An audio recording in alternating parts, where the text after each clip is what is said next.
A very warm welcome to all of you. I am Neeru और आज हम एक बहुत इम्पॉर्टेंट और बहुत ही क्रूशियल टॉपिक के ऊपर बात करेंगे जो कि बहुत बड़ा कंसर्न है उन सब लोगों का जो अपनी स्पिरिचुअल जर्नी पे हैं, जो अपनी ट्विन फ्लेम जर्नी में हैं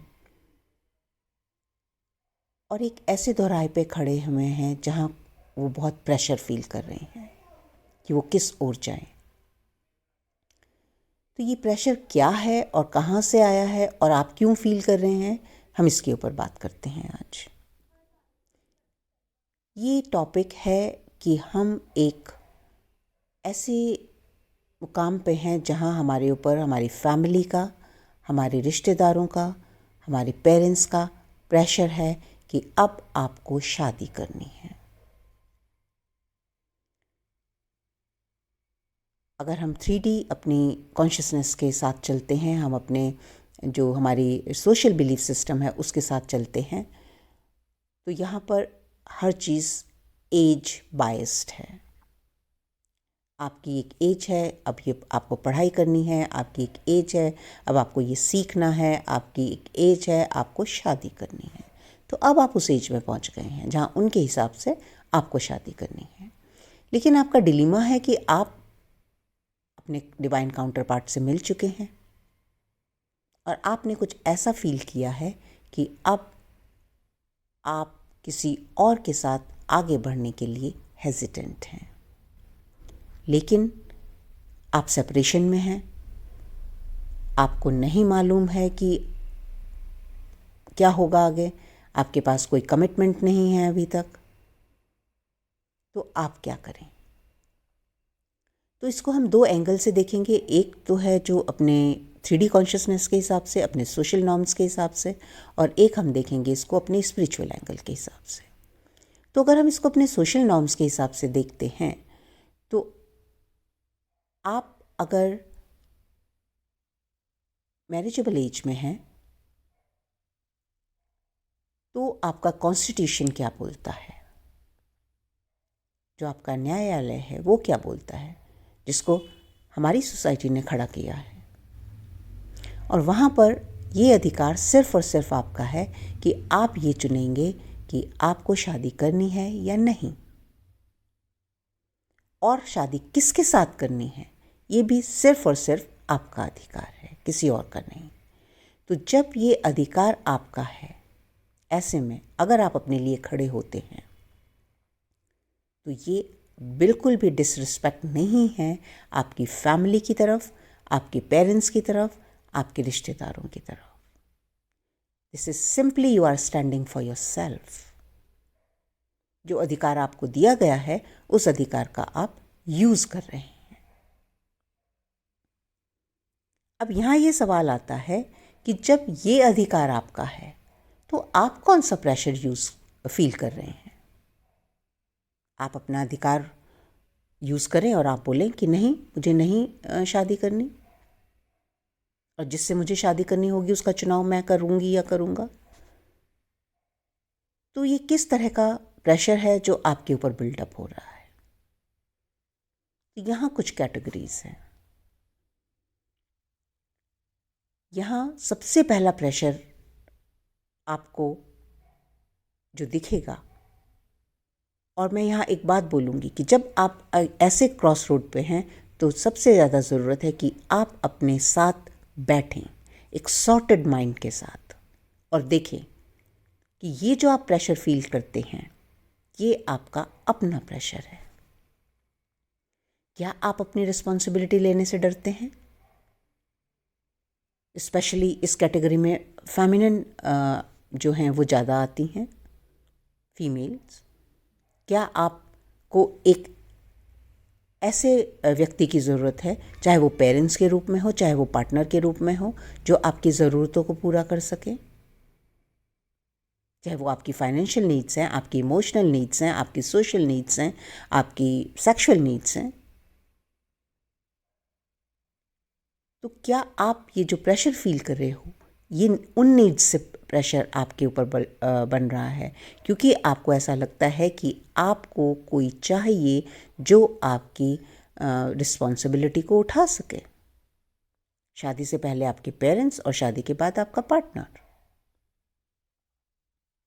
जो मेल काउंटर पार्ट्स हैं उनको ज़्यादा प्रेशर फील होता है सोशल नॉर्म्स का, क्योंकि अक्सर ये देखा जाता है कि इस जर्नी में जो भी कपल्स हैं उनमें जो 3D रियलिटी के हिसाब से बहुत सारे डिफरेंसेस हैं।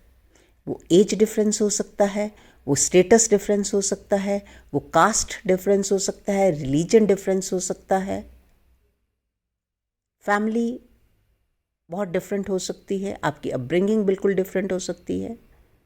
तो लोग क्या कहेंगे, उनके लिए ये बहुत बड़ा कंसर्न होता है। तो ये जो प्रेशर आप फील करते हैं, क्या आप इतना वीक हैं कि आपको किसी और की सहायता की ज़रूरत है अपनी लाइफ लीड करने के लिए? ये जो प्रेशर आप के ऊपर आ रहा है ये इस स्पॉट से आ रहा है। और आप देखें कि आपके अंदर ये जो कोडिपेंडेंसी है ये क्यों है? क्योंकि ये आपकी हार्ट बेस्ड डिज़ायर नहीं है। जब आप अपने डिवाइन काउंटर पार्ट से मिले हैं, आपको पता है कि आपको क्या चाहिए। और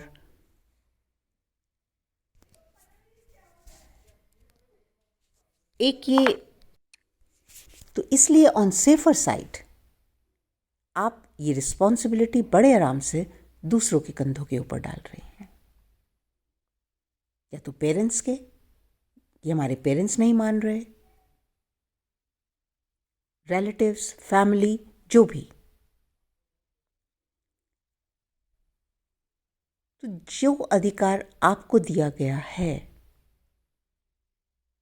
उसकी रिस्पॉन्सिबिलिटी जब तक आप दूसरों के ऊपर डालेंगे आप प्रेशर फील करेंगे, और आप अपने पेरेंट्स को या किसी भी ऐसे दूसरे इंसान को रिस्पॉन्सिबल नहीं ठहरा सकते इस प्रेशर के लिए, क्योंकि उनकी अपनी कॉन्शियसनेस है। आप उनको जज नहीं कर सकते। जो उनका अपना बिलीफ सिस्टम है वो उसी से ऑपरेट करेंगे। जो उन्होंने सीखा है वो वही आपको सिखाना चाहेंगे। ये आपके ऊपर डिपेंड करता है कि आप कितना अपनी सोल कॉन्शियसनेस के साथ हैं और आप अपने लिए कितना खड़ा होना जानते हैं। क्योंकि जो कोडिपेंडेंसी है वो आपकी ईगो साइड है, वो आपकी सोल इंट्यूशन नहीं है। और अगर अब हम आपको ये स्पिरिचुअल एंगल से देखते हैं इसी चीज़ को, तो माय डियर फ्रेंड्स, आप जिस तरफ बढ़ने की कोशिश कर रहे हैं ये आपकी सोल ने बहुत सारे जन्मों में करती आ रही है। कि एक सर्टेन एज में पहुंचे हैं, अब हमें शादी करनी है, अब हमें बच्चे पैदा करने हैं, अब हमें lifetime to lifetime इसी तरह की आप कार्मिक मैरिजेस में, कार्मिक रिलेशनशिप्स में आपने एक्सपीरियंसेस किए हैं, और आज उन्हीं का नतीजा है कि आप अपने डिवाइन काउंटर पार्ट के साथ यूनियन में नहीं हैं। आप उन कार्मिक लेयर्स के नीचे हैं जिन्हें आप क्लीन कर रहे हैं, जिनको आप इनर वर्क का नाम देते हैं। वो इसी तरह के संबंधों से पैदा हुई हैं जो ईगो बेस्ड रिलेशनशिप्स हैं, क्योंकि वो किसी ना किसी डिज़ायर से निकलती हैं, वो अनकंडीशनल लव से नहीं आती। और जब अब आपने अपने कॉन्शियसली या अनकॉन्शियसली अपने डिवाइन से ये प्रे किया है, बिकॉज आपकी सोल जो है वो पेन में है, वो इन सब चीज़ों से अलग होना चाहती है।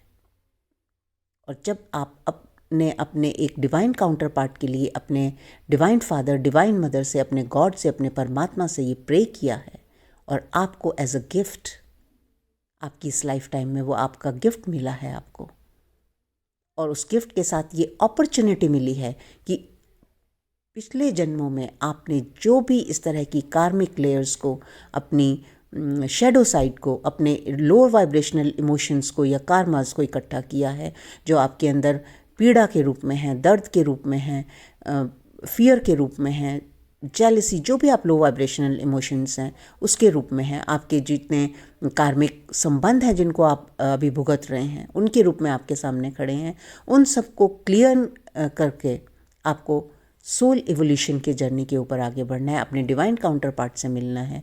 तो अगर आप अब इस वाइज डिसीजन में कोई भी गलती करेंगे, बिकॉज फ्री विल आपकी है, चूज आपको करना है, तो आप फिर से उसी कर्म बंधन में बंधने जा रहे हैं।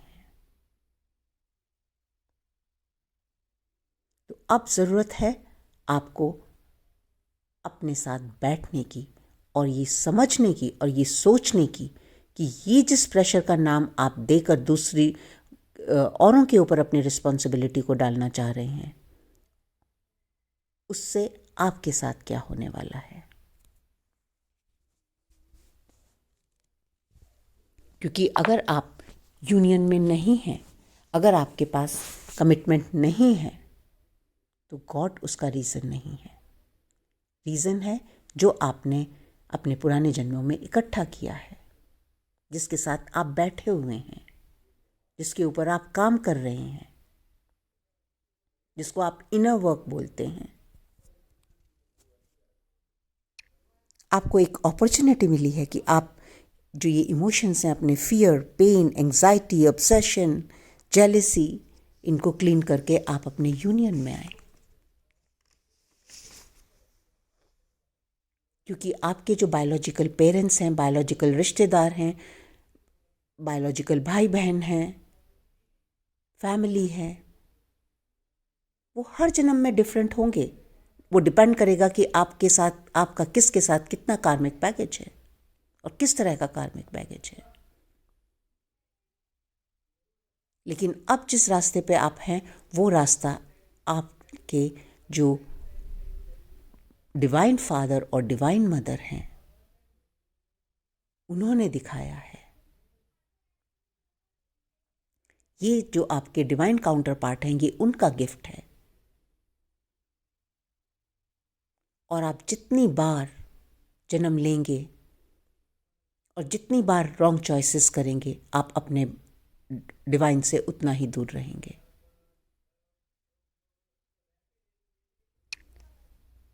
तो अब आप डिसाइड करें कि जो बायोलॉजिकल माता पिता हर जन्म में आपके कार्मिक अकाउंट्स के साथ चेंज होंगे, उनका निर्णय आपके लिए ज़्यादा इम्पॉर्टेंट है,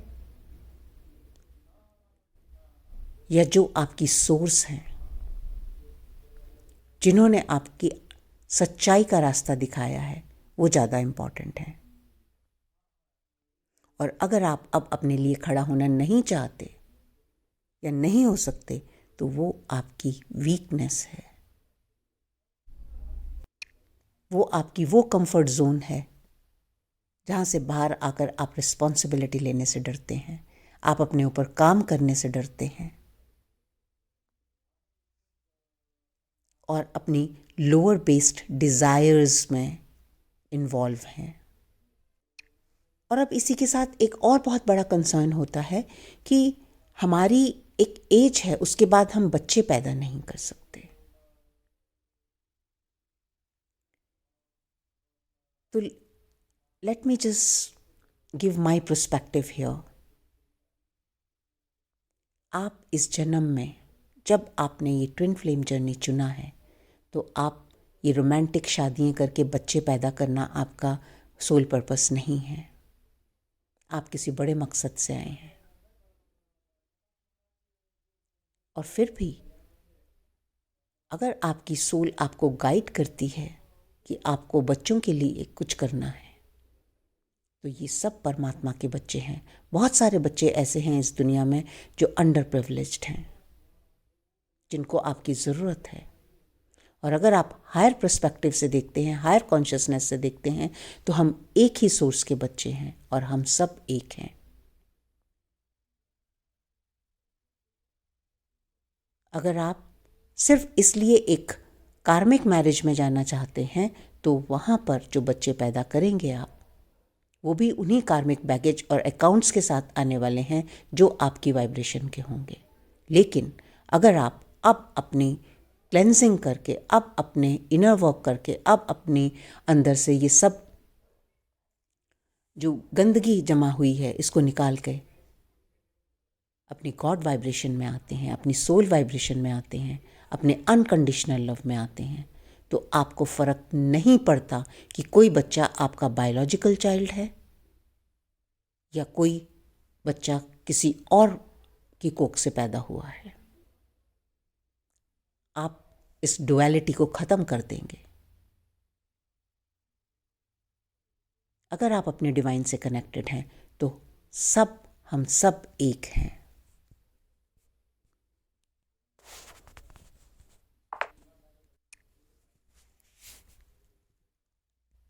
और आप में से बहुत ऐसे भी हैं जिनका ये सोल पर्पस है कि उनको कुछ डिवाइन सोल्स को इस धरती के ऊपर लाना है, तो उनका उसी तरह यूनियन होगा अपने डिवाइन काउंटर पार्ट के साथ, और वो फैसिलिटेट करेंगे कुछ ऐसी दिव्य आत्माओं को इस धरती पे लाने के लिए जिससे यहाँ की वाइब्रेशंस चेंज होंगी।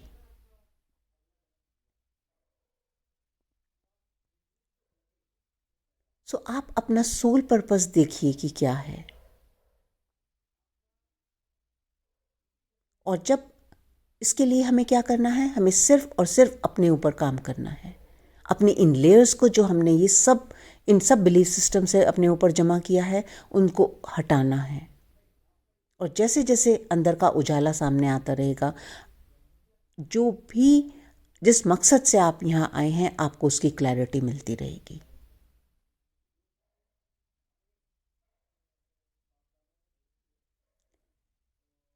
एक चीज़ और बहुत जैसे ही ये जर्नी स्टार्ट होती है और कई बार आपको बताया जाता है कि अच्छा आपको जो है वो इनर वर्क करना है, आपको चक्रा मेडिटेशन करना है, आपको सोल पर्पस करना है।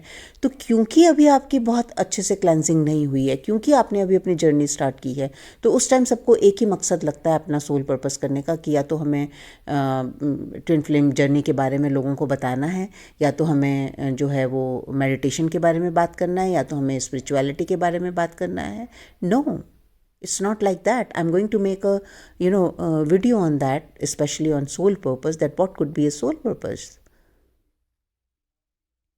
इसके लिए भी आपको अपने अंदर जाना है, अपने पैशंस को देखना है, अपनी जो आप may be your soul purpose is to become a prime minister of this country. So don't restrict yourself.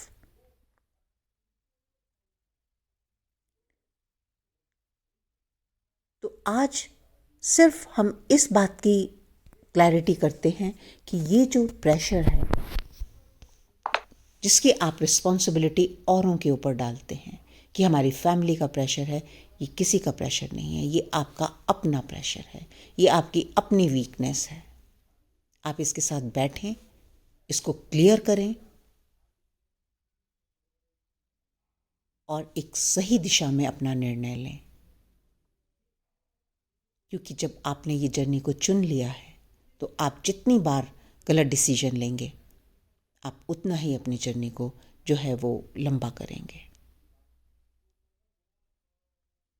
That's all, my dear friends. That's what I shared with you. It's my experience and my guidance, whatever I get.